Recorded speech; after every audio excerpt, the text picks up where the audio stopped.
shamanism.com, where information never sleeps.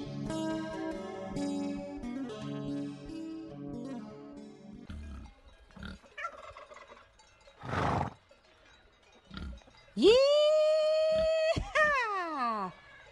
How y'all doing today? Y'all ready for this?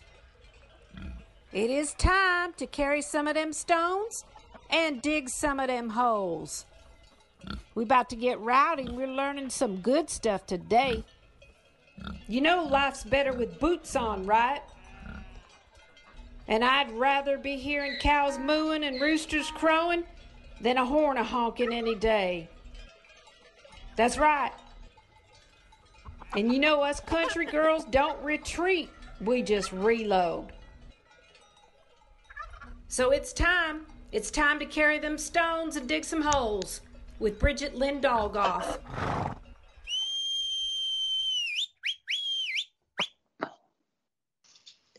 All right, everybody. Hey, the intro has changed to the show, but it's still same show because it's me. So I went back to my old show name, which is Carrying Stones and Digging Holes, and created a new intro and had a really fun country friend of mine do the voiceover. So it was pretty fun. All right. So, yeah, Kelsey Sweet will not be with us, at least on this show. She may produce her own show again. That might be one of the things she does, but she won't be on my show anymore. So anyway, that's it. That's all of that. So, hey, let's get to the details. So everything that we do here at Revolution Radio, we all volunteer our time 100%. The management even volunteers their time 100%. And we all have other jobs. And so we just ask that you donate so that we can keep the lights on, keep the servers going, and keep all the 90 so odd hosts rolling, and keeping the Revolution Radio family up and going. We still are the #1 radio on the net, 12 years, I believe, something about that. And also we are non-corporatized and we're First Amendment. So you know what? Keep supporting us. We're fighting. We are fighting. We are in the fight. And we're in the storm. So go to Revolution Radio, freedomslips.com, and you can click on the donate button. And I think you can see our monthly nut there, and as it goes up and down. And also there's about 5 different ways to donate. I think we do foreign currency now, some kind of Dropboxy thing, Patreon, a once a monthly deal. You can do also snail mail, a little check or money order. And there's an address there. And then also we do have, the instantaneously, use your card and get us a donation. So that's great. So today, I was talking to a good friend of mine, Ryan Hunter. Ryan hasn't been on mine and Kelsey's show, but he was a regular person that came on to the other show, my Carrying Stones and Digging Holes show that was on Saturdays.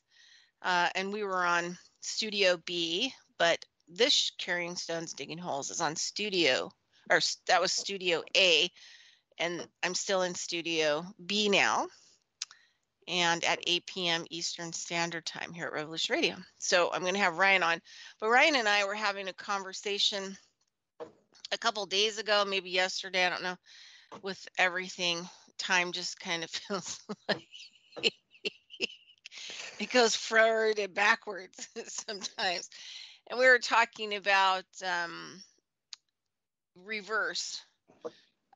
the reverse spell that my native teachers used to talk about a lot.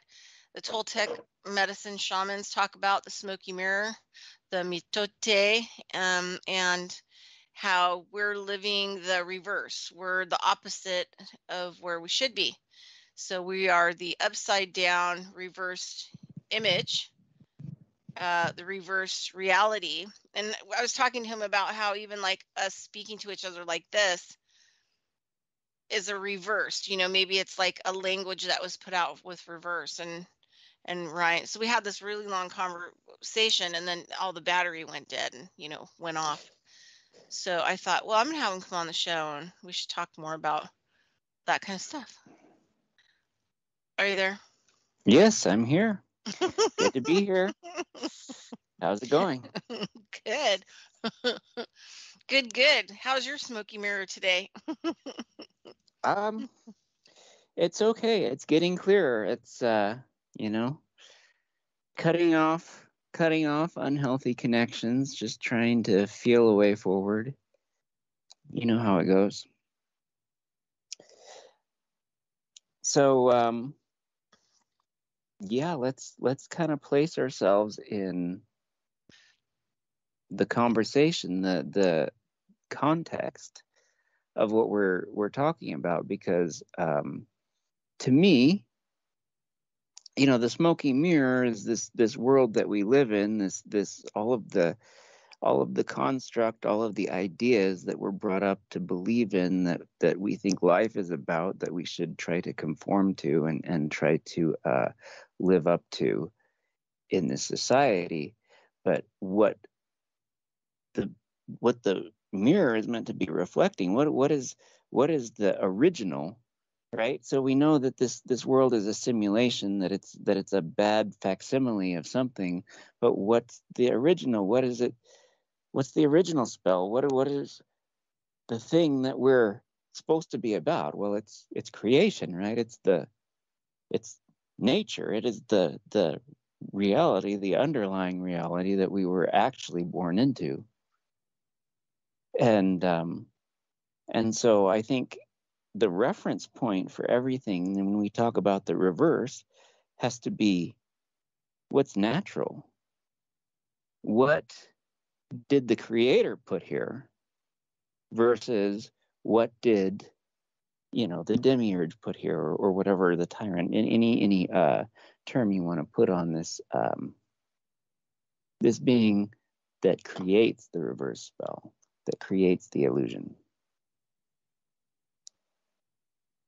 And the servants that serve that. Right. We have illusion. An entire hierarchical system of dominance that's based on this reverse spell. But I think many people don't have a very clear idea, that it's the reverse of anything, and what the original even is. Because we're kind of taught not to look at nature, or to see it as something that we have to confront, that we have to dominate ourselves. We're put into a state of war with nature, as a force that we need to domesticate, we need to rein in and control. And that attitude of contrivance is actually what the entire reverse spell, as we're calling it today, is based upon.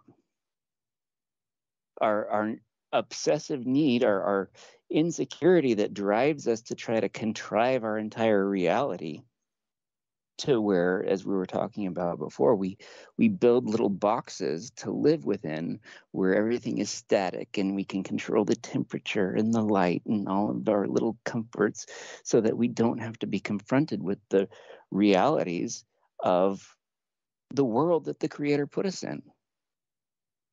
Yeah.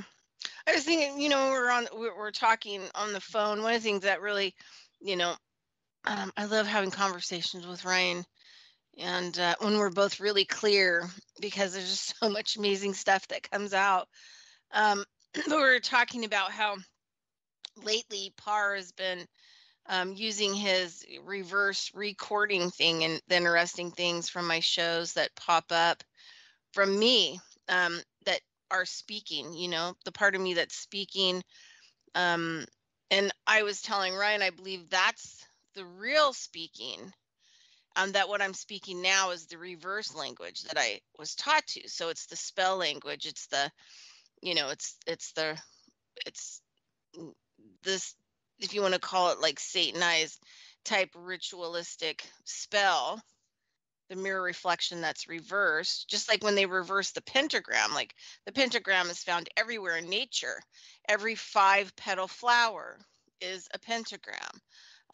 Every star inside of the apple, which I've talked about in my show before, not cutting the apple the long way, but tilting it over on its side and cutting it through the middle and the half, and there's a 5-pointed star in there. So nature has these imprints. The creator left the imprints of of this world and how it was birthed out. So we can say that Venus, we can see the imprint of Venus in the pentagrams that we find, which was nature's magic, which was the creator's original magic that he installed. And then it was stolen, and then it was reflected back to us, and then also reversed.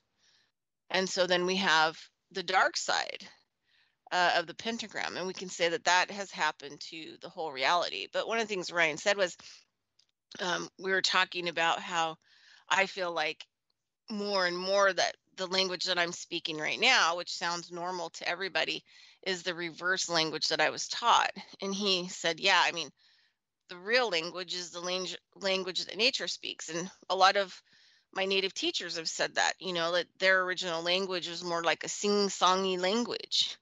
And that's how they communicated with everything around them.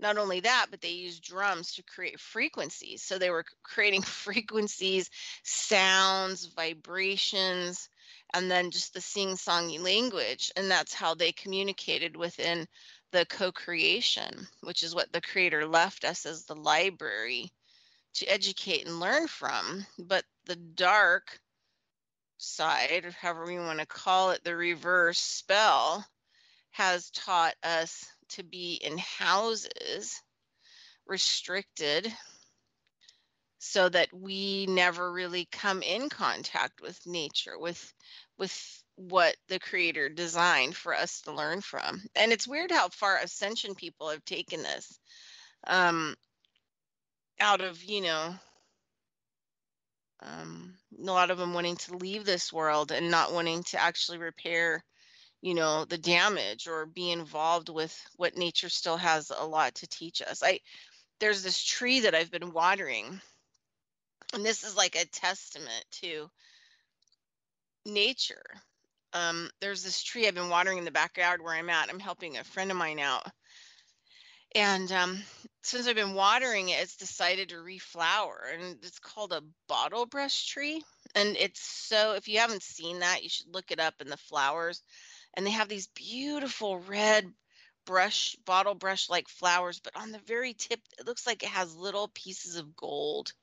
And they're so beautiful and so gorgeous. Well, this tree has decided to flower exactly where I water it. So on the side, exactly where I stand and water it, it started flowering. And it's like a testament. It's communicating to me, right? It's showing itself to me. It's showing what it has available to speak to me, and the gratitude that it has because I am watering it. And it has been so thirsty, you know, because it is so hot. And I just think we have to start listening with different senses, you know? With our hearts. I Yeah. mean, because that's a heart language. You know, when you speak, when you communicate with nature, and you know, just a bush, just a juniper bush, but you watch as the breeze ruffles up and it hails you, it greets you, and it's such a loving and warming greeting. It's an embrace, really. And you know, our words don't capture that. Our words are just dead contrivances that we have been taught. They're just stilted symbols. They don't carry the meanings that we want them to anymore, because they've been so intellectualized that we've lost heart connection with them. And the truth is, when a spontaneous language that isn't contrived but that flows freely, has so much love in it. It's so much different an experience to communicate on that level, that it's awe-inspiring. It is so refreshing. After you've been in the world with people who live in their houses that isolate them from one another because they think that everything is separate, and they think that, you know, they need to, you know, get ahead, and they step on the backs of others to try to accomplish whatever it is they think they need in this material world. And yet the world of nature, we're all connected, we're all interdependent, we're all one, and we're all loving expressions of the same divine consciousness.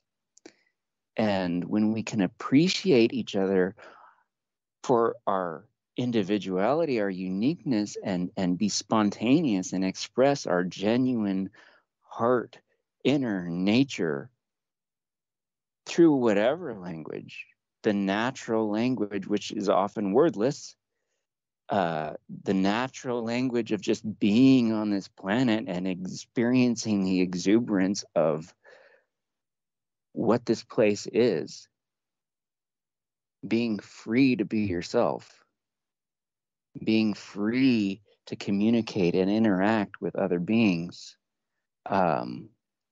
It's liberating, and it is embracive, it is loving. And so for years now, I've had a heart language, which is, in a sense, worded. It's more like what you're talking about, the sing-songy native languages that came before, before the conquistadors, before civilization landed here. So it is a verbal language in a sense, but it is spontaneous. It's not contrived. It doesn't have the same type of grammatical structure that we expect from our Western languages, are very, left-brained, contrived meanings of words, intellectualized words, which doesn't mean to say that there aren't words and that they don't have meanings that can be understood by the mind, but the fundamental, the motivation of the language is it has to upwell within your heart, and it comes freely off the tongue, and it's not something that you can think about too hard. It just has to come. And even in Christian tradition, they talk about speaking in tongues.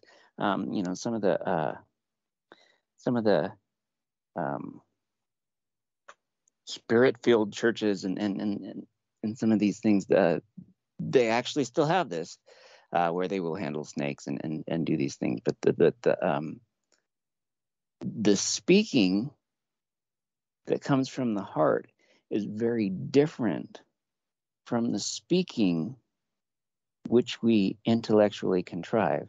And I've done a lot of that too. I've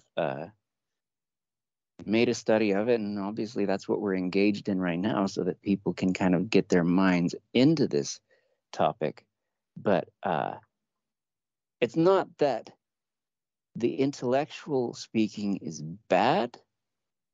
We need to develop our minds, but we need to not leave our hearts behind.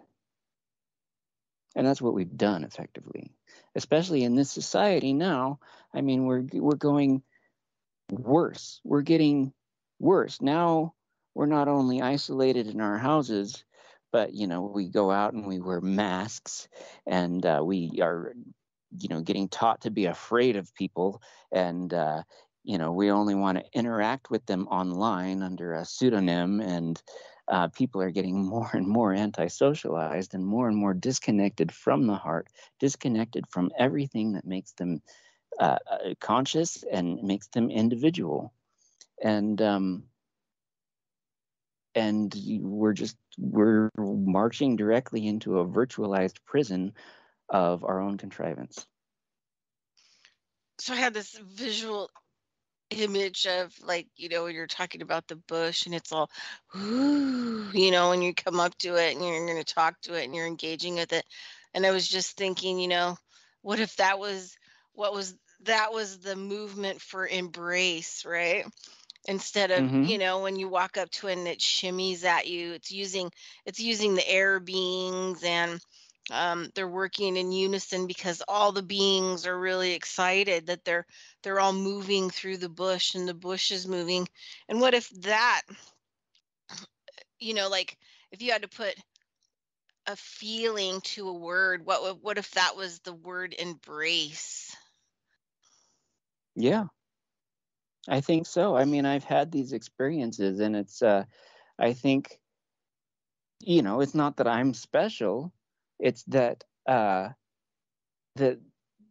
that it is special, unfortunately, in our world anymore for a human being to really recognize a plant or an animal in that way, to really be present with it and allow it to engage back.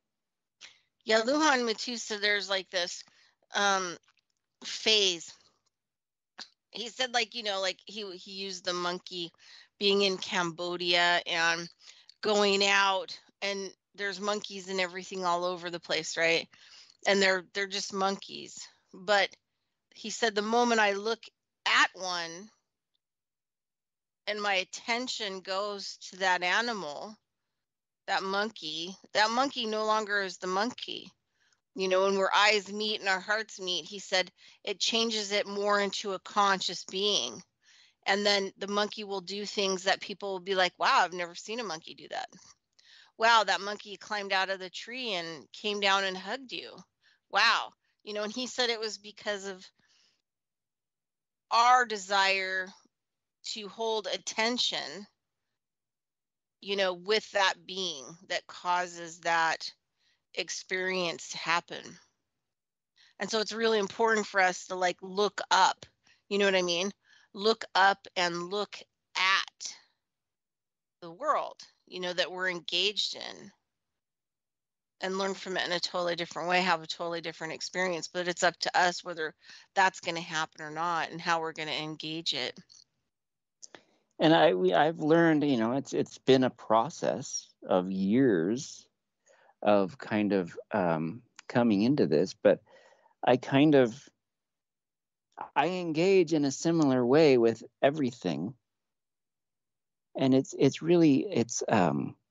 very interesting. It's I mean, sad. It's flabbergasting to observe the difference, because the kind of reactions that I get when I'm in nature and I interact with plants or animals, or even just animals in a neighborhood, when they come up to me and they hold eye contact with me, and we have a moment, whereas in society with people, and you engage with them in the same way and they seem affronted and they get really hostile with you sometimes, just because you're looking at them with your heart open. It's really it's kind of upsetting. It's upsetting to realize how disconnected we've become, that people feel threatened by an act of intimacy. Yeah, no, I had that person, that man that I was, he was a Peruvian shaman that I used to talk to a lot, like about 10 years ago. And one of the things he said, he'd have to see how far people had been thrown from Eden in order to know if he was going to be able to, carry out some type of shamanism training with them. And some of them, there was just no way that he could rehabilitate, because they had been so far thrown from Eden that nature had zero response to them or for them. And he took that as a sign that wasn't good. But I have this one story about my sister's husband died. He was a Canadian SWAT. Pretty sure that he was murdered. But anyway, after he died, my sister was U.S. and had 2 little girls. Her second daughter was like a week from being a year old when he died. And I went up there to help my sister move back, to the U.S., even though I was trying to get her to stay in Canada. It's better. It's just a lot better for raising children. And I would take Kyla, who was 3, I think, at the time, she was burly like me, just tough. And for a 3-year-old, we walked down this really steep hill, this concrete hill, down to this park. And then she would pick up stones. She had this thing about rocks. So we'd have to carry all these rocks back up the hill, and she would place them around like protection, you know. It was interesting to watch, like how she already knew this, you know, like at 3. So we were down at the park, and this huge dog I see come out from the corner of my eye, and it doesn't really hit me what this dog is. And I noticed that the dog doesn't have a collar, and I'm thinking, oh no, it's running right for Kyla. So I try to, like, you know, I let Kyla have as many natural experiences as possible. I mean, even stuff my sister probably would never let me see Kyla again, you know, because I let her kind of have her own experience in a safe environment with nature. And anyway, so here comes this dog, and I'm thinking, oh, out of the corner of my eye, I'm like, oh my God, this dog doesn't have a collar. Oh my God, it's charging at her. Oh my God. And so I throw myself kind of between, and I get a really good look at the dog, and I look into its eyes, and I realize it's a coyote at a park in the city, like a total wild coyote. This was in 2010.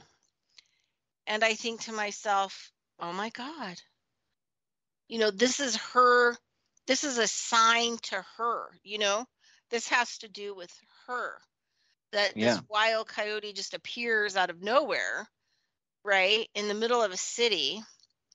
Looks like a beautiful coyote too. It's like not grungy or anything, just beautiful. And it comes almost right up to her, and she puts her hand out and almost touches its face. And the coyote just kind of puts its head down. And then,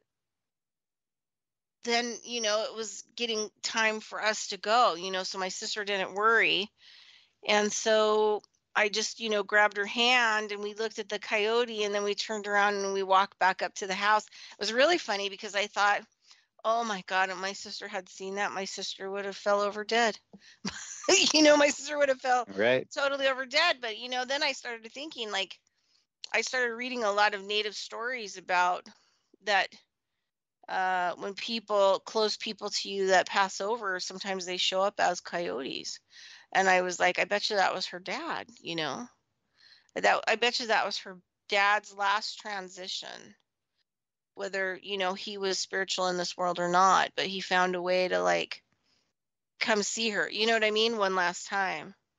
So it was kind of like one of those kinds of experiences that you kind of have to roll with. I mean, you know, if it would have appeared any aggressive in any way, shape, or form, you know, I would have taken the hit, you know what I mean? I would have thrown myself like totally in front of me or attacked the coyote back, you know, but there was nothing. It was just this really gentle, really peaceful moment where time just stopped. Well, and she probably had no fear. She wasn't. She hadn't been trained to have fear of nature in that way. The thing is, when we come into it with the correct attitude, I'm not saying obviously predation exists in nature, but we project a lot of the danger that we see in nature, because again we have this adversarial relationship with nature in our culture. You know, it's Gilgamesh. It's been there. It's the entire course of our civilization has been about conquering nature. But when you really get down to it, what is nature? What is the natural order but the Creator's order? Really, the system of nature that we have here, natural law, is the Creator's law. It's God's law. And but not written God's law.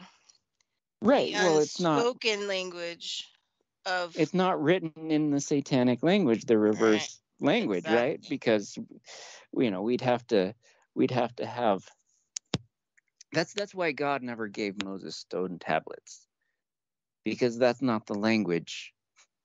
That's not the language that the Creator speaks. No, did you ever hear about that? What was that guy's name?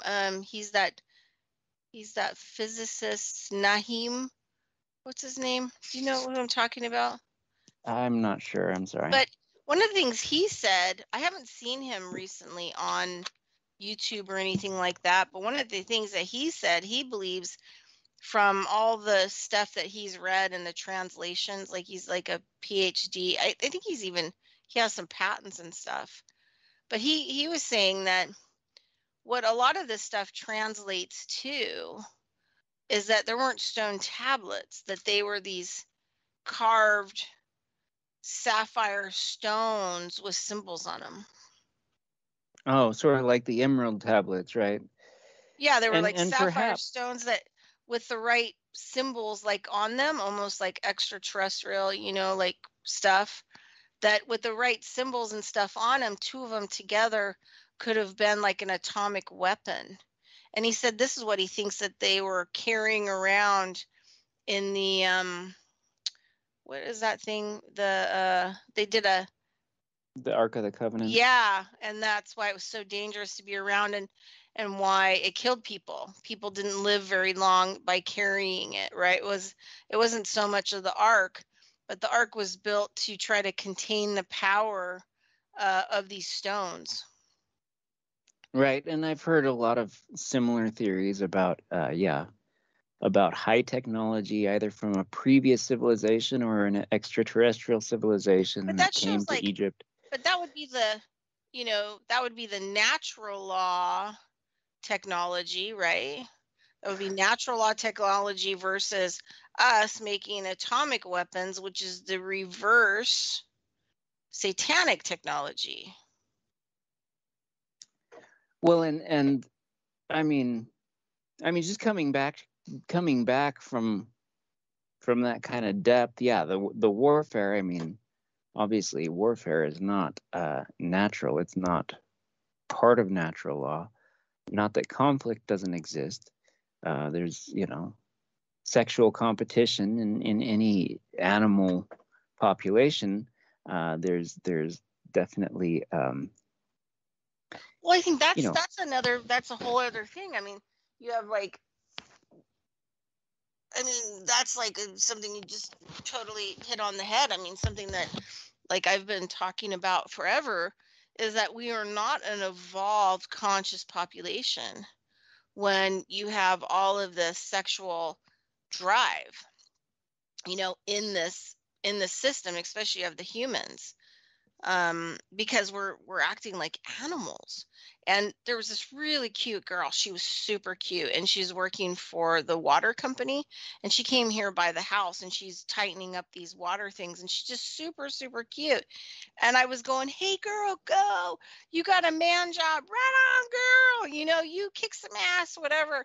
And she was so cute. She came over. She goes, "Thank you so much for the encouragement." She goes, "Do you know what kind of hell I get from everyone, from men and other women, because I have this job and I'm doing this job?" And I said, "Well, you just got to realize like the consciousness is about as high as the chickens."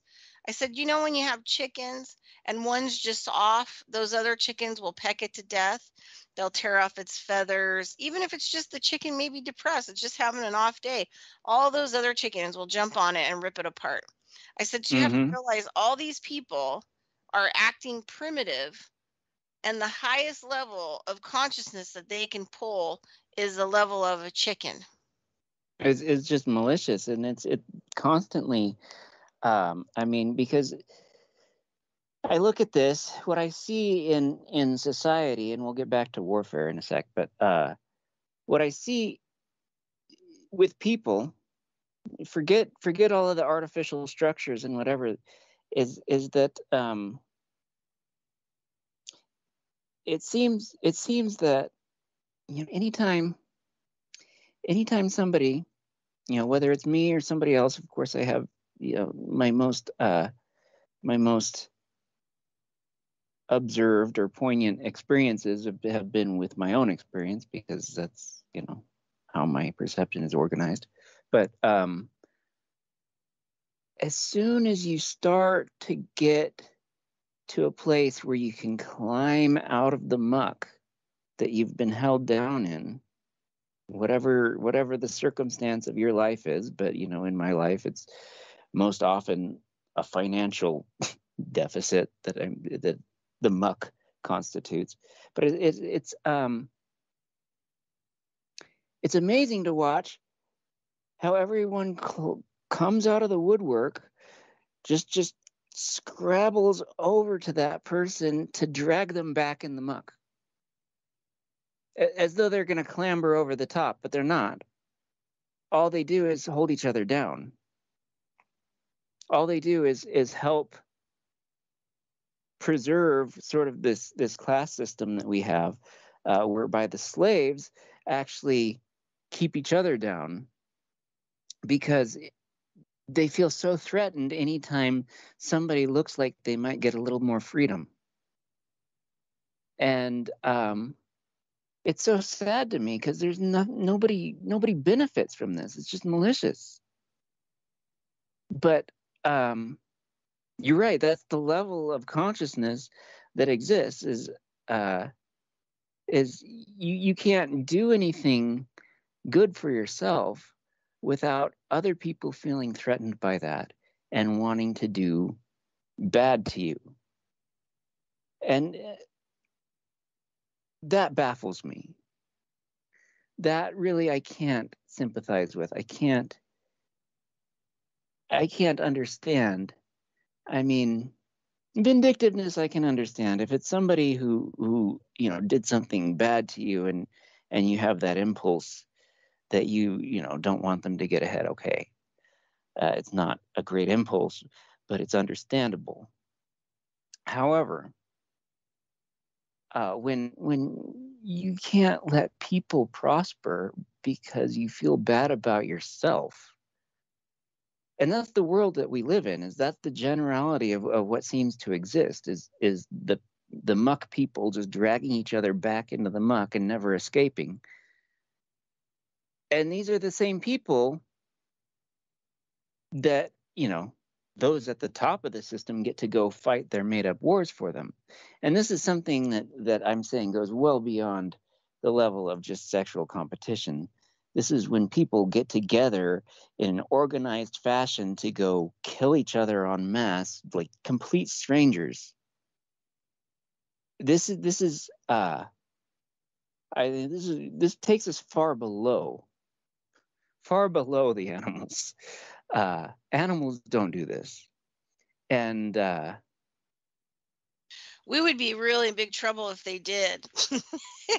Well, if they did and they had any sense about it, they would all have a war on us. Exactly. They would get rid of us. And, rightfully so, because we've been at war with them since time immemorial, right? I mean, again, we've been at war with nature, and we're at war with each other because we can't be happy with ourselves. I mean, if we did our own inner work, then nobody would want war with anybody.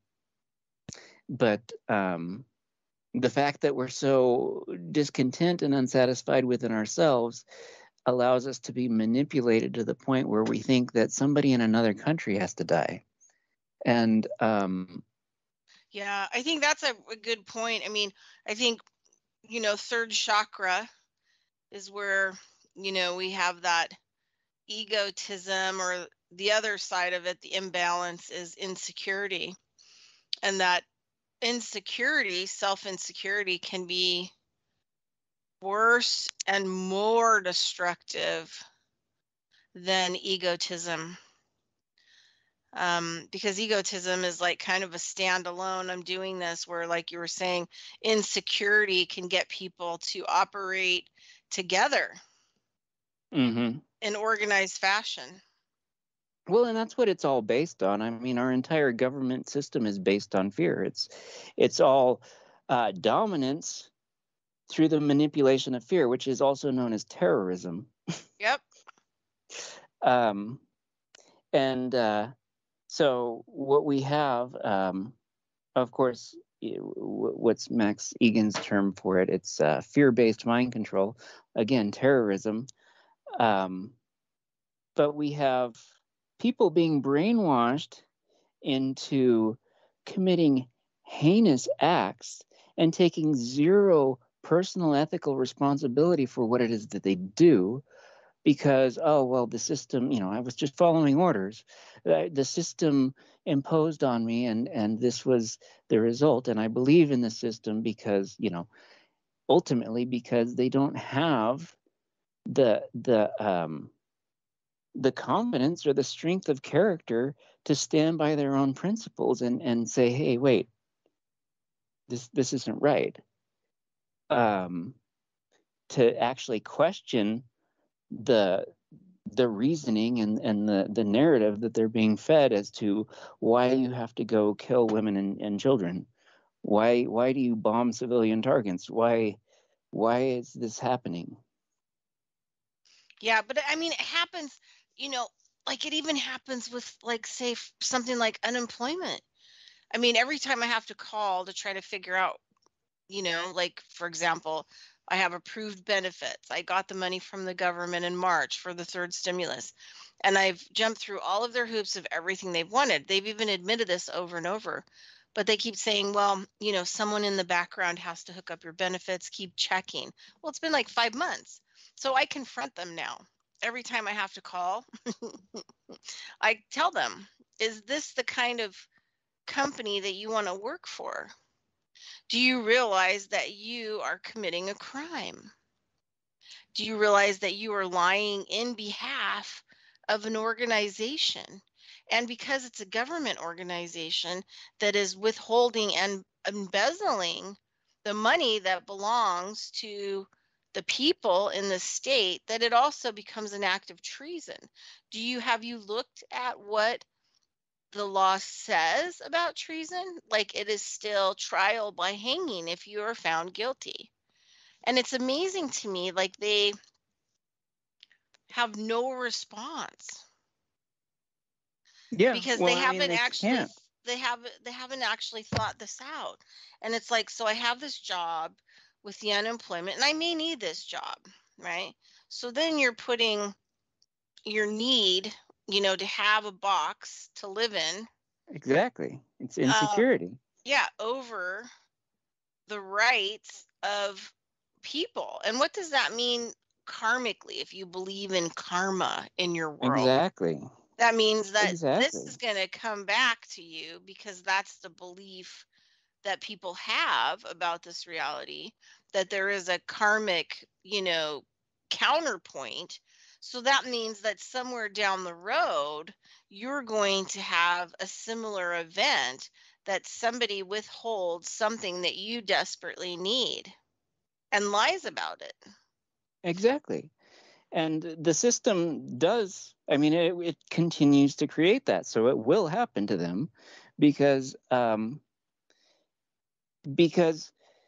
and it's even getting worse. People are more and more cogs in a machine. They're not allowed to, for fear of losing their job, once again, they're not allowed to make individual determinations. They're not even given a choice in terms of the parameters that they're given to operate within for their profession. They're not given the choice of even making an ethical determination.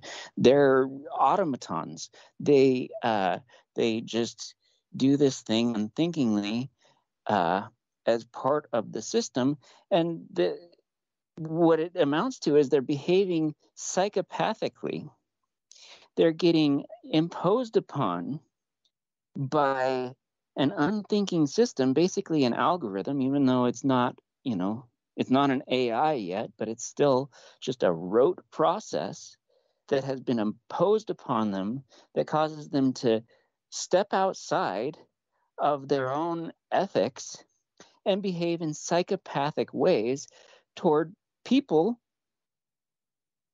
every bit as valuable as themselves, but they don't allow themselves to see that. That's why we have to self-isolate. That's why we have to individuate. We have to become selfish and kind of dehumanize others. We have to dehumanize the other because we get compelled to behave in psychopathic ways toward the other. And if you're in touch with your heart, and if you have, you know, integrity and ethics, then that's really not a tenable position. Yeah. I mean, you know, it's all it's taking what is human out of the human. Um, for sure, you know.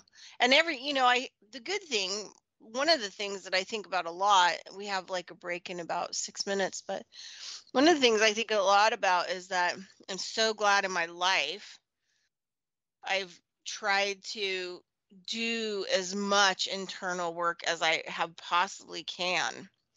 And that I'm at this point where I can set a boundary that's a little bit easier. And I can actually, you know, be like, I don't have to get upset about it. I can just say, hey, look, that's just not going to work for me.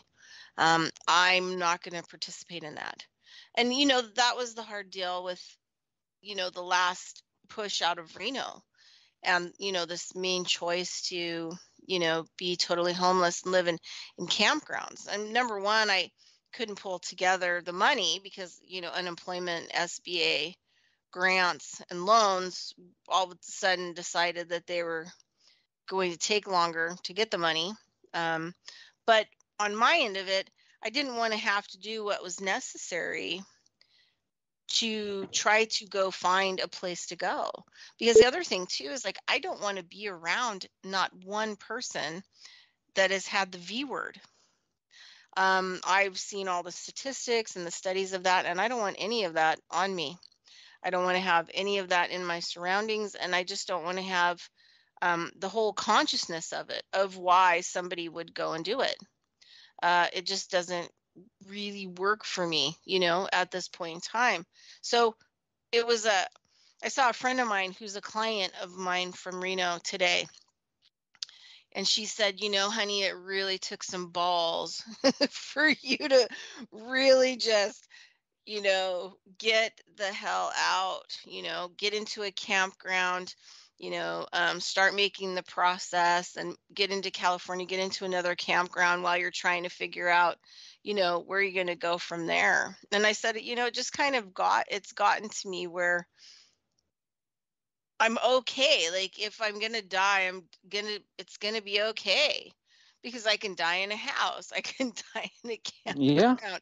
I can exactly. die in a car fire. You know, like I could die of, you know, I'm more likely to have a freaking heart attack in the stuff that I'm dealing with in society because of the stress.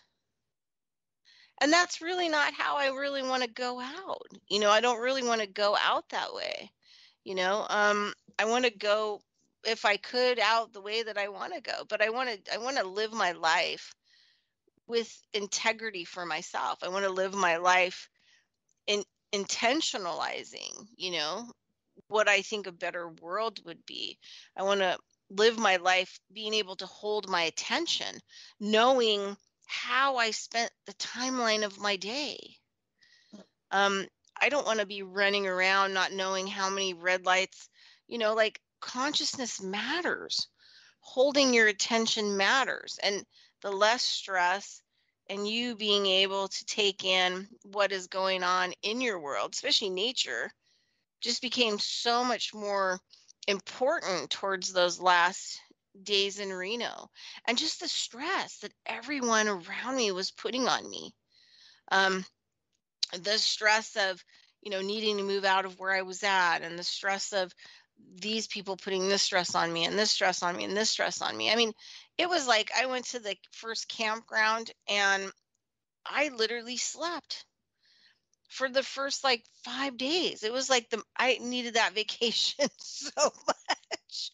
And then I would, you know, venture out and go down to the water in the early morning. And like I was telling you on the phone, like watching, you know, come up over the horizon before the sun rises, and all these carps, you know, rolling around in the water. They're on the beach, you know, in a little frenzy, moving stuff around and, you know, eating and taking in sustenance. But they had this beautiful, beautiful, their bodies had this beautiful, like burnt orange, golden color. And so when they would roll over, this sun would like reflect off their body. And it was like you know, it was like mental and emotional paradise to be able to just go there and just sit in the sand and just watch, you know, this wordless, you know, library of feeling, you know, that the creator is communicating through.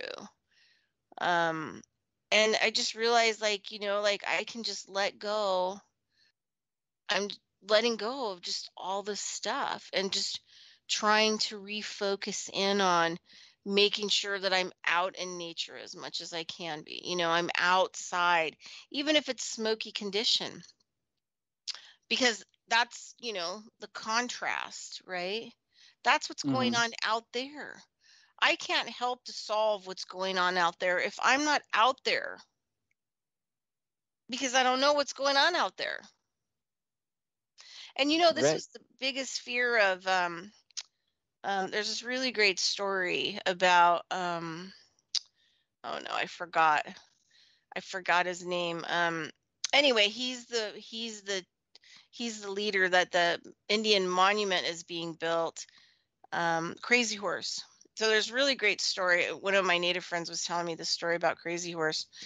And Crazy Horse didn't really want to fight the whites. You know, he didn't want to fight the military whites. He didn't want to raise his people against them. So he went on the mountain and he did, like, you know, a really long vision quest. And the eagle took him and he saw through the eyes of the eagle, and the eagle took him to the future and showed him what the future was. And what the future he saw, he said, why should I fight the whites? Why should my people die and fighting the military back and fighting the whites? Why should we do this? And what he saw was that his people in the future would live in boxes and that they would be driving boxes with wheels on them. And that's what he was shown. That's the reason why he should fight. Because his people would be put in boxes, that they would be living in boxes and they would be driving boxes. And so this is why he led a huge campaign and fought and got his people to fight so that their future wasn't in a box. And look at us. We're there. That Hmm. future still came to fruition. Yep. Well, and it's unfortunately the case. I mean, uh, what you set yourself to oppose, you become, right? Yeah. I Yeah. mean, the But conflict isn't that will the spell? You know, the spell is like if you give it too much energy and too much power, then it becomes real. exactly, exactly. Um, which is why when it comes to all of this, like we're talking about natural law, and you know the opposite or the contravention of natural law was legislation, the contrived law, which is enforced by force, by coercion, by violence. But this whole system of dominance and terrorism is, I try not to take it seriously. I mean, rather than opposing it, which I've done much of my life, um, because you know you oppose it, you get really angry about it, and you're just putting your energy into giving it reality. Um, Whereas if you just kind of open your eyes and see the world for what it is, for what it naturally is, then the whole paperwork system is just nothing. It's just words. It's just Exactly. It's fraud on the grandest scale, the biggest untruth there is. Hey, we're going to break. So I have Ryan Hunter on with me today as my guest, and we're going to go to break for about 5 minutes. It's coming up here, and we're just going to mute out and enjoy the promos, and then we will come back as soon as the promos are done. And I just want to give a huge shout out to my management for doing everything. They're just amazing. They got my new intro up as soon as I got it done, and I just want to say thank you. Thank you for all of your support. I just really, really appreciate it. And I really appreciate you. And I really appreciate my show here at Revolution Radio. And that's it. All right. So we're going to go ahead and mute out. And we're going to break right now.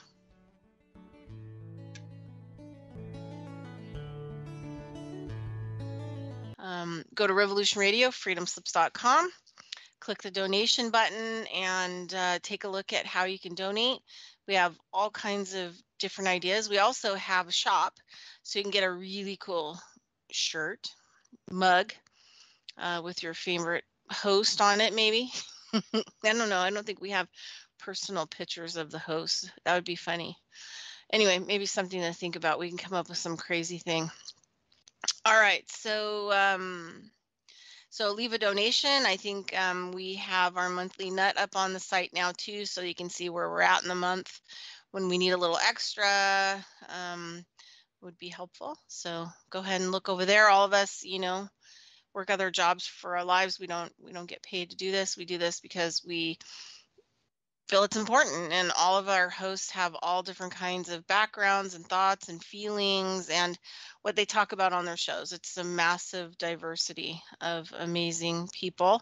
And yes, we are like a family, and we do squabble and fight periodically, and sometimes they can be quite knocked down, drag out.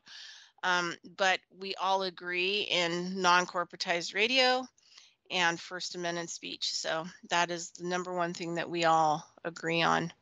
The truth matters. All right, second hour. Oh, and also I haven't changed my radio show page yet on my website. It's still Carrying Stones and Digging Holes to Cultivate Consciousness, but you can go over there and there's a whole bunch of information about me and contact information. And I do online sessions, nutrition, herbal medicine. I'm a osteopath, 30 years. And I'm also help with lifestyle coaching and some shamanism practices if you care to set an appointment. So you can go to my website, coe-llc.com, and peruse through the blogs. I do put some pretty cool blogs up there, different things that I'm interested in. So weekly, I usually put up at least 1 or 2 blogs. So you can go over there and check that out. And yeah, so there you go. All right. So back to Ryan. Yeah. So, well, I want to get back to this idea of, how we interact with each other. And, well, I want to get to, where we can actually connect at the heart again, as we were meant to. But let's get back to what actually exists in culture, which is people behaving psychopathically toward one another and being or feeling compelled by the system to do so because of their livelihood, for example. And because this is a good example, I was on your show a couple years ago after having left a job at the University of Nevada for exactly this reason. So I have lost multiple jobs over the fact that that I won't violate my integrity or my ethics in order to keep some job, some income. I won't pretend like it's acceptable when others do so either. And so really the conflict that I ended up leaving the university for was precisely because an administrator decided to not take personal ethical responsibility and behave in a psychopathic manner over some paperwork that was meaningless, completely meaningless. And I had the audacity to make a suggestion of ethical noncompliance to her, rather than kowtowing and observing the hierarchy that, oh, I should have nothing to say to a superior, to say, well, hey, this is not ethical behavior. I don't care if the Board of Regents insists on this. You should have handled this better. and for that, they took away my support, and I had to leave the university. And so I have, and this is not the only job that I've walked away from, because the structure, the system, was actually causing people to behave in unacceptable ways toward each other. And there's no reason for this. I mean, if we're all doing a job together, we should be working cooperatively. We should be supporting one another, not finding excuses to persecute each other over. And so I have an even more recent example. I'm not going to get into all the details, but where I actually had this conversation with a police officer because I was getting arrested illegally. I was getting taken in on grounds that were not, I mean, even according to the legislation system, not legal, not even remotely. So I got picked up for walking down the sidewalk and doing nothing to anybody, and the paperwork justification that they tried to use didn't even work within their system, and yet they did it anyway. And I was trying to make the point, the protocol, that the officer was trying to tell me that his protocol compelled him to arrest me, and that, you can make that argument in court, after sitting in jail for an undisclosed amount of time. But my response to him, and I did talk to him about this, is that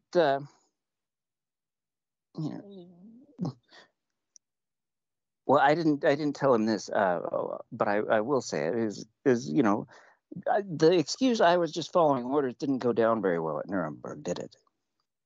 The thing is that you can use excuses like this to dodge your personal responsibility, and as long as the authority that you're trying to ground your excuse into remains the dominant one, then you'll probably get away with it. But anytime there's a power shift, people get held to account for whatever it is they actually did, because that is your responsibility. Whether you want to dodge the responsibility or not, it's the truth. However, what I did say to him is that at some point, you have to weigh the relative importance of your own personal ethics versus your profession. Now, if your profession causes you to step outside your moral compass, especially if it does so routinely, what is the value to your life of doing that thing for that money, for that blood money in this case? I mean, obviously I wasn't killed, but I was, very unjustly incarcerated for nothing, for no reason, no legitimate reason whatsoever.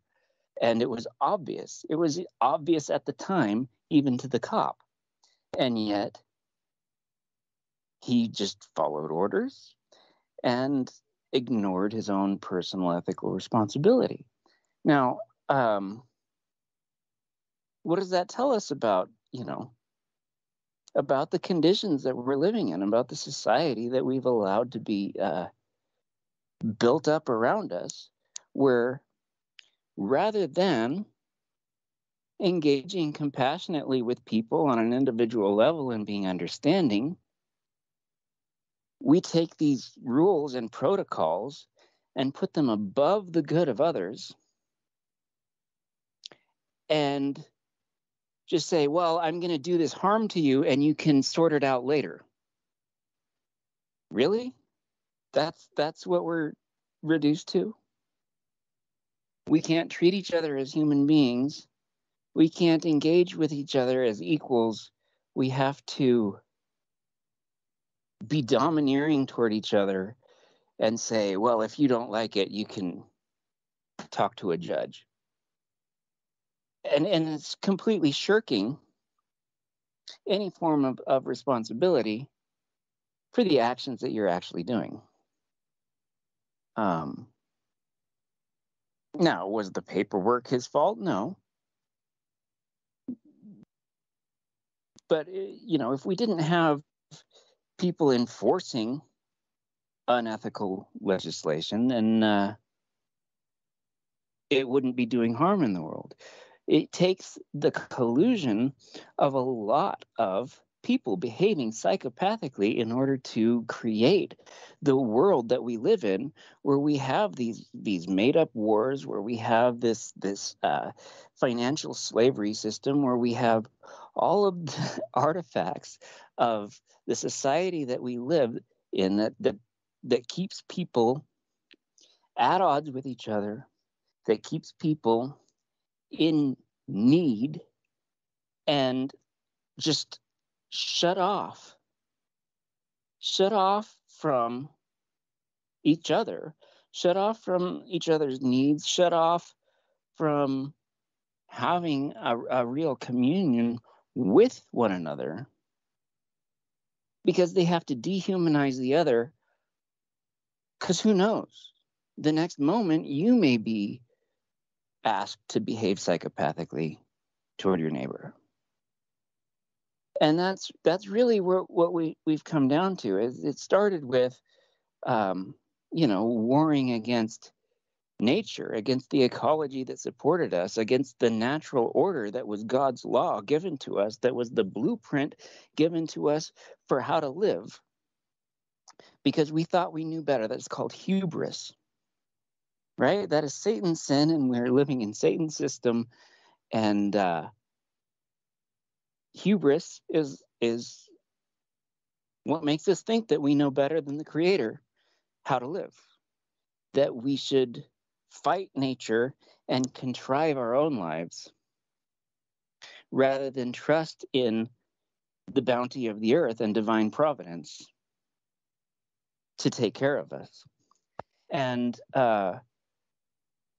when we do that, when we try to contrive everything that we need and want at the expense of the ecology that supports us, then what do?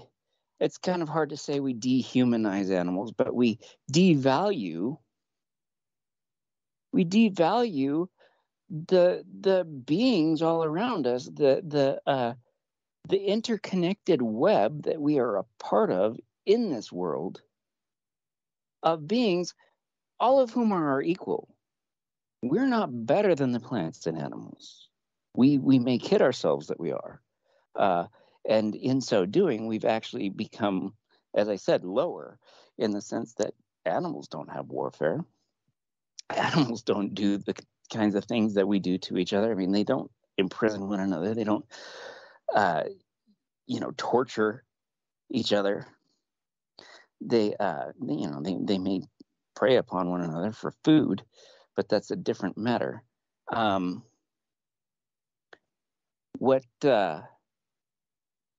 What we've created here is a fact, or stems from a fact of disconnectedness, that we don't want to acknowledge our kinship with the plants and animals and the earth that gave us life, and that we have distanced ourselves and removed ourselves so much and individuated so much that we can't even see the humanity of one another, and we have to behave in psychopathic ways, honoring a fictitious paperwork system over the good of the people and animals and plants immediately around us. That we behave destructively because of these sick fantasies, these ideas that have no reality unto themselves. But we're afraid. We're afraid because this paperwork system is somehow connected to our contrived plan for our continued subsistence. Because we don't trust divine providence. We don't trust the bounty of nature. We don't even know how to live in nature anymore. We have become so isolated and so reliant on contrivance. And that's essentially the problem. And we've talked about this in several ways in the past on different shows that I've been on with you. But the fact that we need to control everything, we psychologically feel the need to control everything, and we aren't secure unless we have a plan for how we're going to make money, we're going to get food, we're going to do whatever it is that we want to do. Instead of being present in the moment, in the environment where we find ourselves, engaging actively from the heart with whatever other beings are around. I mean, that is the difference. That is the reverse spell right there. That we've gone from being in this reality to being in a virtual reality where we have to plan and, again, contrive all of the details for how we're going to live, which, for one thing, takes all the joy out of living in the moment. And for another, it's an absurd proposition. We can't plan and contrive for every eventuality. And we don't need to. That's what the Creator has done for us. I mean, that's what the Spirit arranges for us actively at each moment. And we don't trust the Spirit. We don't have any recognition that we are even part of the Spirit. We just think. We think ourselves as separate, and we act on our own account to the detriment of everything around us because we think we're not connected to it. But we are. We're part of a web, and every time that we act this way, we undermine ourselves. We wage war on nature, but that's the ecology that is supporting our existence. And so fundamentally, what we need to get back to is not only acknowledging the humanity, even the divinity of others by engaging with them from the heart level, but we need to come back around to experiencing this whole reality in an interconnected way in the moment without having to worry about our insecurities, about how we're going to contrive our, existence for the winter. And I'm not saying that, all planning is wrong or satanic, but when we have a life way that works, it allows us to be present. It doesn't force us to be, obsessing over our needs and stepping outside of our ethics in order to accommodate our worries about the future.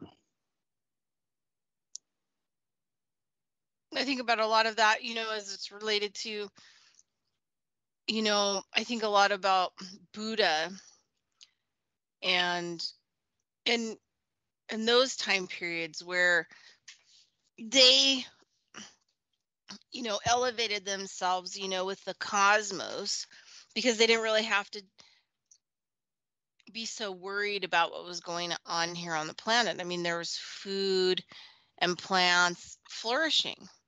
I mean, the stories of Buddha doesn't say that, he needed a cart to carry all the food from town to town, right? So he could eat. Right. He just grazed as he went along because, everything was so abundant.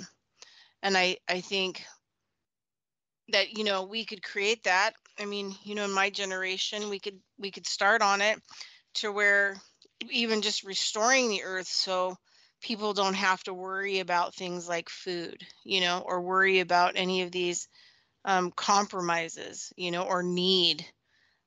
Because back then people could just, I also think about like a lot of these writers, that you read from, like maybe the 1400s or 1500s, 1600s, 1700s.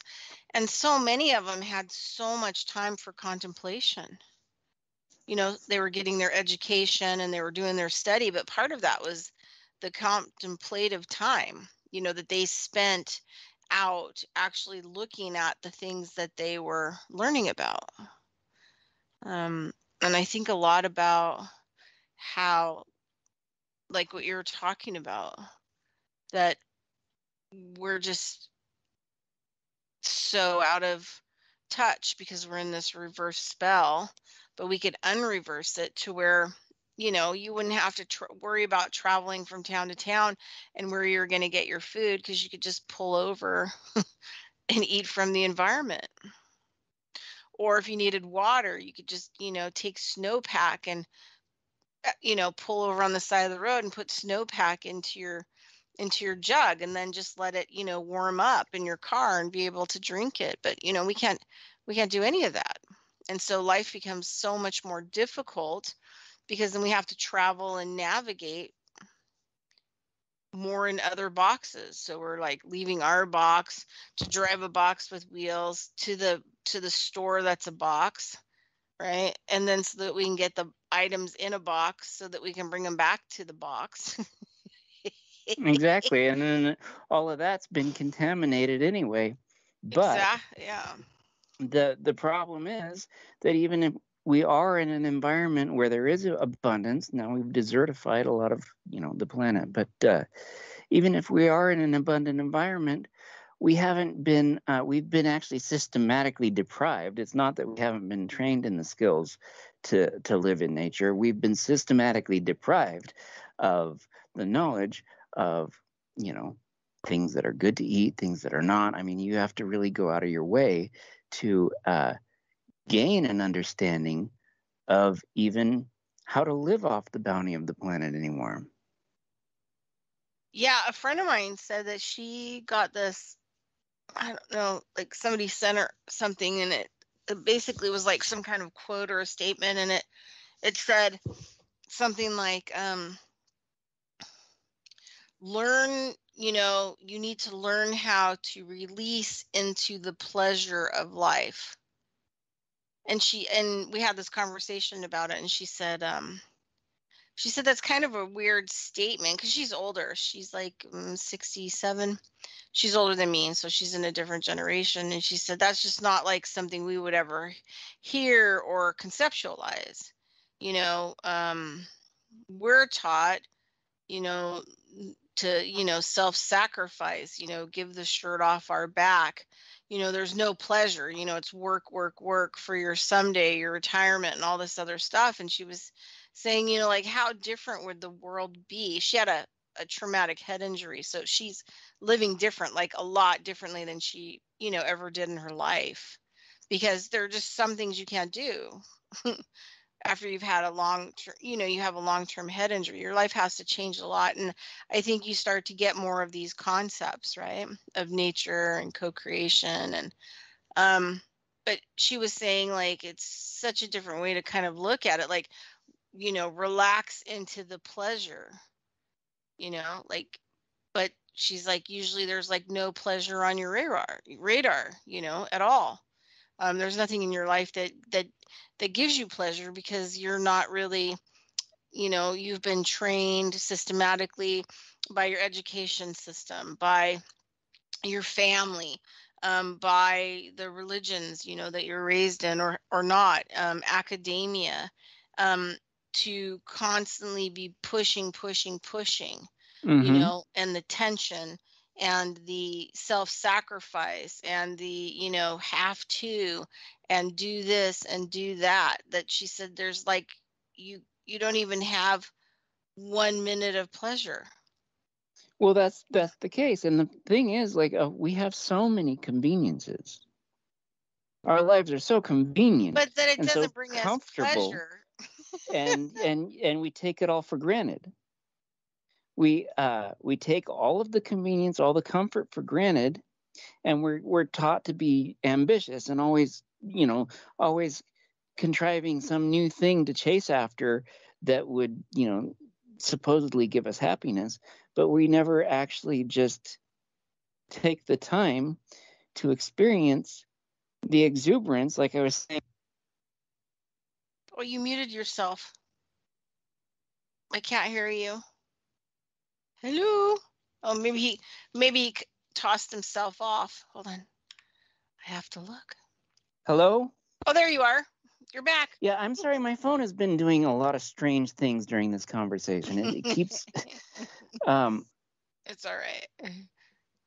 Go ahead. I was talking about. I was getting back to that point about the exuberance of being in this world, of just being present, especially in nature. But I mean, I mean, if we actually gave ourselves leave to experience and appreciate the comforts that we do have in our lives, we would be so much happier instead of having to chase, just cook up new things to chase, new ambitions, new goals that will theoretically make us happy but never do, because you're obsessed with chasing it, and if you ever do realize the thing, then that pleasure is very short-lived, and all of a sudden you need a new goal.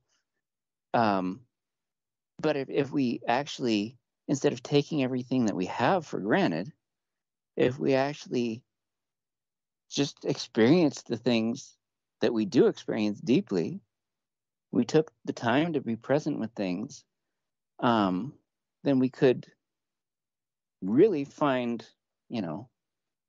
joy and like I said, exuberance in this world, because it really is, when you kind of leave the virtual world, and I don't just mean online or VR.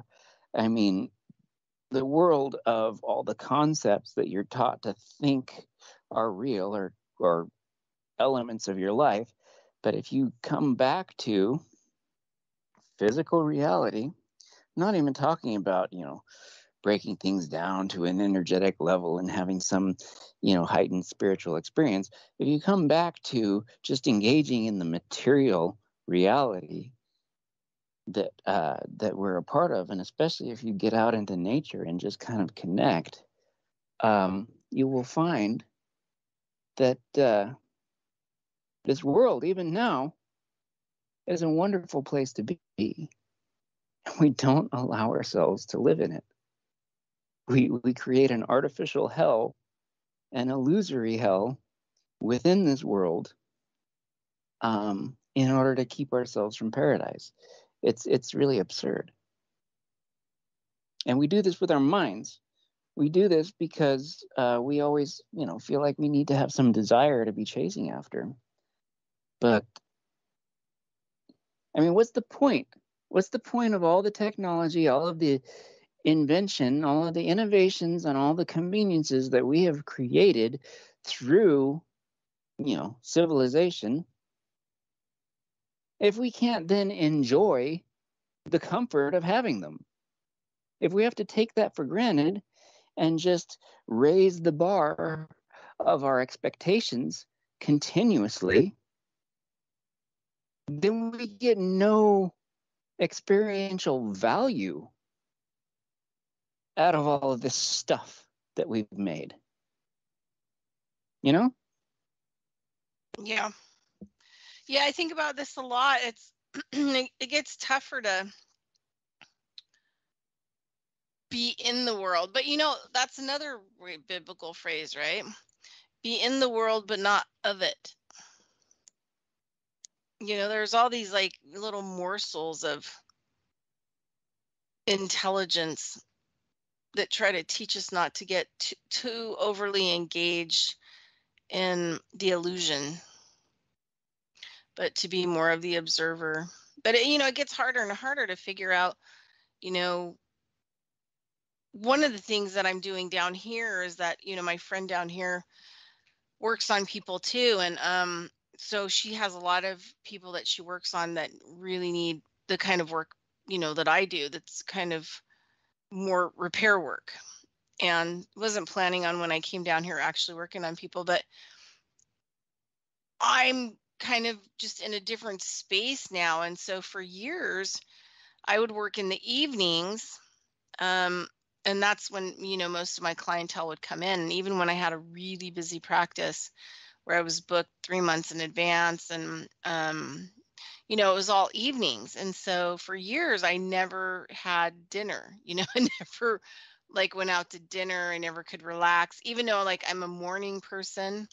I'm personally just more productive in the morning and I feel better in the morning and so here it's been really cool because I'm not, trying to set up a practice and I'm not trying to do any of this stuff, but it's working out to where I'm, choosing to work on people in the mornings and fairly early, 9 and 10 o'clock appointments, and be done, if I have a couple of people by noon.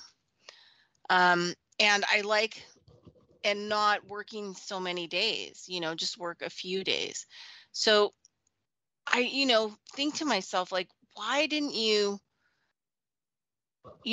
try to create this, in other places you've been instead of just, taking people in the evening when they get off work and not having them try to change their schedule around or do something to meet your appointment, the time that you want to work on people, like in the morning, because I just love getting done working on people and still having the whole day instead of getting stuff in my life done or working on something and then having to drop that project and then, take a shower or whatever else and then go work on people because I feel like I have to. So it's kind of interesting, like being down here, I don't have to do the same things that I've been doing, but also I'm not so concerned, about building a practice and I'm just kind of doing things, my way, in a non-compromised fashion. I had this dream that's taken me kind of years to work with. I had the dream in, I think, something like 2006, 2007. And I had just gotten done. No, it was 2006, I think. So I'd been in San Diego and kind of been living in this ashram kind of, scenario, which was pretty tough. The people were extremely, crazy. And so I was heading to Dallas to take this program. And that I signed up for and, got into and blah, blah, blah, blah, blah, did all the applications and blah, blah, blah, blah, blah. And so I was heading there. So I ended up getting kind of stuck in an ice storm. So there was this place called Ojo Caliente. It's not open. It's so sad, like a huge fire went through there, but it was this beautiful, when I was going to it, it was semi-rustic and it was a very powerful, like native place. And it has different kinds of water. Like it has arsenic water, 0.06, which is homeopathic for joints and pain. and it has an iron water that comes up that you can soak in and drink, and then also has like this soda water, natural soda water that you can sit in and drink. And then when I was going there back then, it had a lithium pump. You can hand pump water to drink that had lithium, but they had to take the lithium out. So when I was going there, it was a little more rustic. After the years, over the last, since, I don't know, 15 years, they built a resource there. Somebody bought it, and then this huge fire went in and burned everything down. But I had this dream while I was there. I had a lot of really, really intense, like supernatural type experiences. The norm. I was having a lot of normal experiences versus the contrived ones that you develop from your patterns.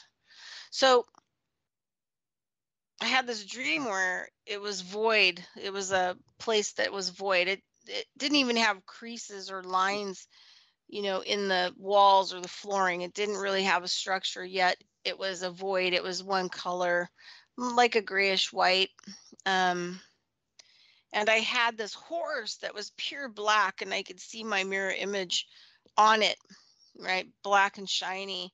And I had this chain around its neck, and I was holding it, and it kept rearing up, and I kept trying to hold it down and trying to keep it where I was at. It was like, had this mission of keeping a hold of it.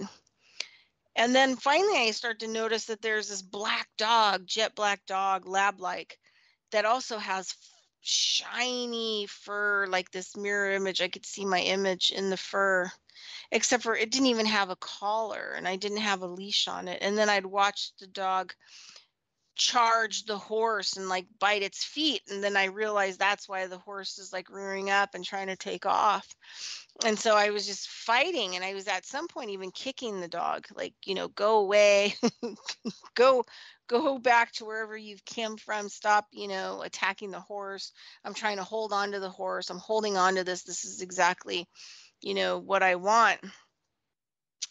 And so it took me a couple of years to figure out that, through a friend of mine, native friend of mine, we talked about it, but that, the dog represents loyalty. And he said, like, your loyalty is so strong that it doesn't even need to be, collared or leashed, that it just runs rampant and kind of like out of control, to where it even chases the things away that you want.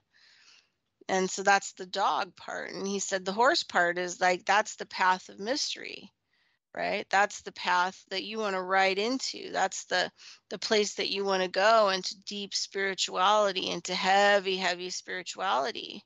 And so you're trying to hold on to it while the loyalty keeps trying to chase it away.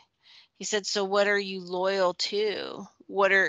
How do you compromise yourself? How do you obligate yourself? What are those, pattern obligations that you have? Blood thicker than water? He's like, sometimes not so. Not so. So for years after that, I've thought about that scenario, like watching, having to watch those places where, like I have an inkling to compromise myself, or where this, trained loyalty may take place, and also where there's like this weird, obligation where you feel obligated to do things, or, step in, help others, over yourself, and all these other things. And it was such a strong dream that stayed with me for so long. One of those ones that you just chew on and chew on and chew on, and it just takes you deeper and deeper and deeper. And that's exactly what I wanted at that time. I wanted to be able to find, a teacher to kind of leave this world to go into another world, and to really go deep, deep, deep into heavy practice, more of the shamanism type practice. But I couldn't do it. And I realized, a lot of it had to do with, the choices that I'm making in the mirrored reversed reality, that this loyalty kept chasing away. kept destroying what my deep, deep desire and longing to do was, because a lot of it is really not acceptable. But then you just keep losing more and more friends to the system. And then after a while, you just don't really have any loyalty anymore. Right? You don't have any obligation anymore, and you don't really have any of those, patterns. And then eventually you just kind of change out of them. I'm not saying don't be a nice, loving, kind person. That's not what I'm saying, but you have to be loving and kind to yourself first, right? You have to make decisions that like are heartfelt. Like, what should I do now? What does my heart want right now? What do I need to do? And then going ahead and carrying that through, even if it seems crazy, or it seems like it isn't going to make sense, or a lot of times it'll seem counterproductive. Do we lose you again? Are you there? I can't hear you. Oh, wait, let me make sure I have him. Let me make sure. There he is. Yep. Nope. There you go. I don't know why it keeps doing that. Yeah, and in my experience, it's sort of yeah, you may have loyalties to people in the system and whatever. At a certain point, for me, I just had to. It's been a lot about my integrity, and to begin with, I didn't really understand. Integrity just was kind of some nebulous idea surrounding honesty, basically, growing up, and it took me a long time to really grasp what integrity, like wholeness, being true to your inner self, being true to your whole self, and bringing all your pieces together to be an integral being, what integrity really was. But it's slowly become something extremely important to me, to the point where I had to stop paying lip service to a lot of things that I really hadn't believed in for years and years, but that kept me in these kind of that kept these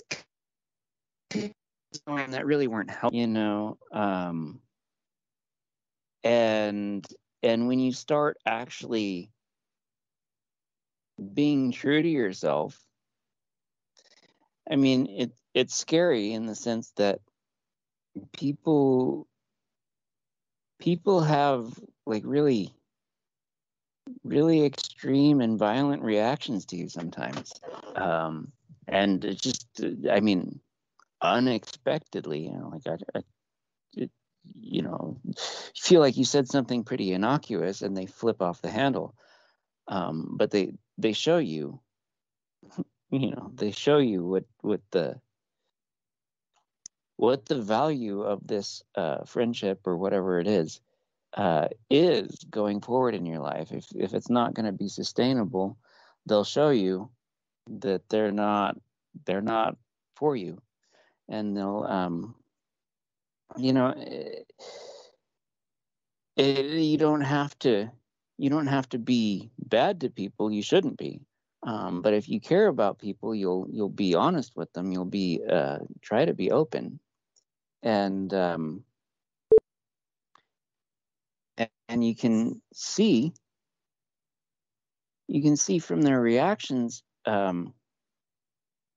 the ones that are so entrained by the system, that are so usually bound up in these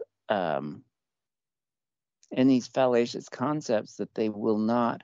They kind of go crazy when you start being conscious and trying to get them to understand things. I've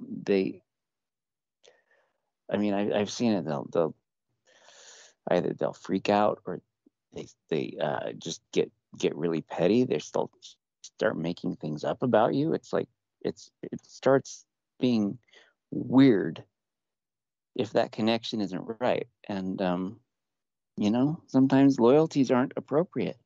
If you're being loyal to somebody who is not well, A, not loyal to you, but who is not really loyal to themselves, who is more loyal to the system than they are to their own heart and their, true self, then So we've got about 6 minutes.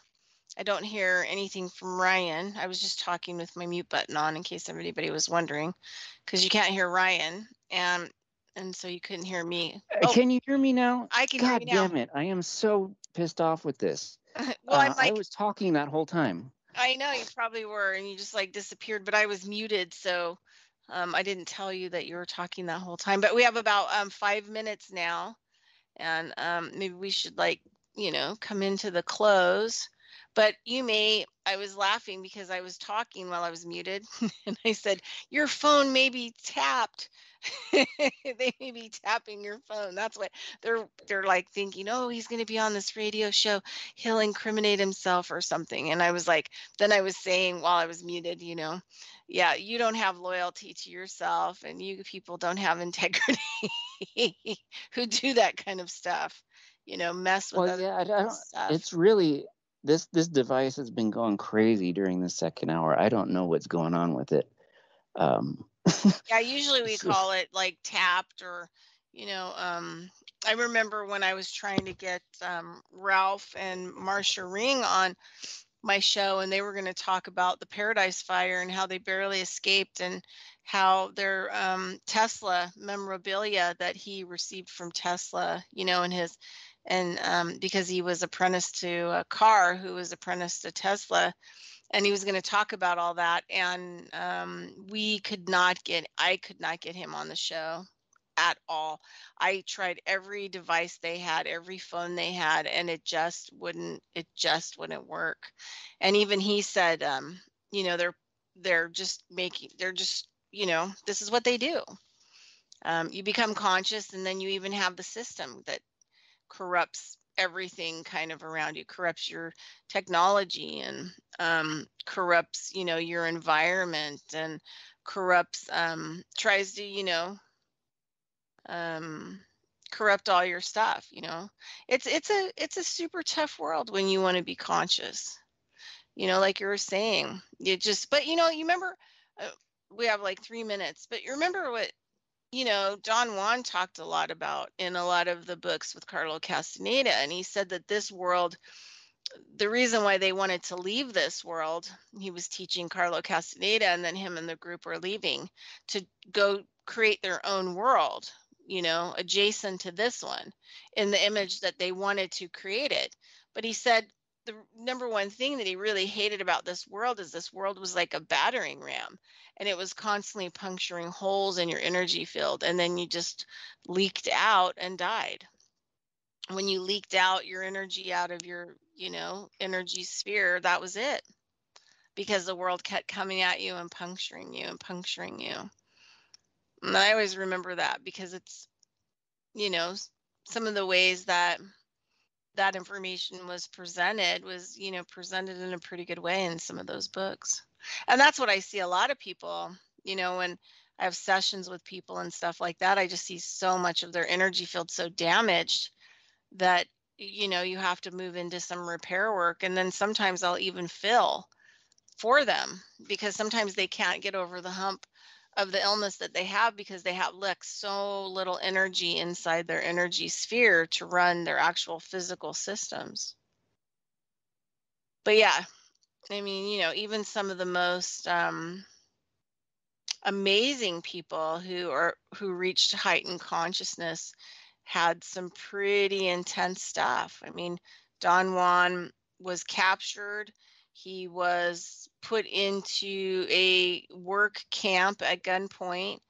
It was so bad that he finally ran for it to release himself from the prison, and they shot him in the chest, and he was dying in the street when his first shamanism teacher came and picked him up, rehabilitated him, and trained him. But that's, a really conscious being, and like his experience of what happened. Yeah. Yeah, and it's just a difficult world. It's just how it is. Well, and the more you speak the truth, the more it tries to prevent. Like, there is a system that really does. I'm getting through now, right? You can hear me. Yeah. The more it, you say these things, the more obstruction comes along, and even just this technological difficulty, like you were saying. But and people in the system will look at that and say, oh, well, you're not doing that well. You think you're spiritual, but how come you have all these problems? And well, you don't understand, because you haven't ever challenged the system to see how it responds. Yeah. You haven't freaked the system out yet enough. It's like, people will say that to me. Well, it seems like you're not doing well. You have a pretty crappy life. And I'm like, well, wait until things are organized against you. Yeah, exactly. Wait till you have to make a break for it and see what happens when you finally have to pull yourself out and try something completely different, something that you don't even know, because you're going to have to make it. You're going to have to become it. You're going to have to, drive it. And you have to build it from scratch. I mean, So, hey, we're at the end of the show, but thanks so much for coming on and talking about some of these conversations. Yeah, thanks for having me. Sorry about the technical difficulties. Yeah, no worries. But we're out. All right, everybody. We'll see you next week. Have a great week. All right. Bye. Thanks, Bridgette. Bye.